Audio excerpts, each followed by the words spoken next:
مباراة الأهلي السعودي والفيصلي ضمن الأسبوع 26 من انطلاق دوري يلو السعودي. القنوات الناقلة للبث المباشر والموعد والترتيب وأبرز التفاصيل في هذا الفيديو.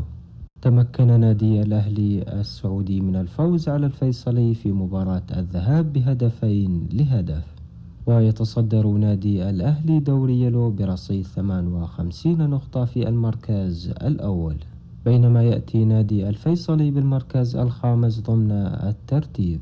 واليوم يستضيف استاد عبد الله الفيصل مباراة الإياب التي تجمع ما بين الفيصلي والأهلي السعودي، وذلك ضمن إطار الأسبوع 26 من انطلاق الدوري.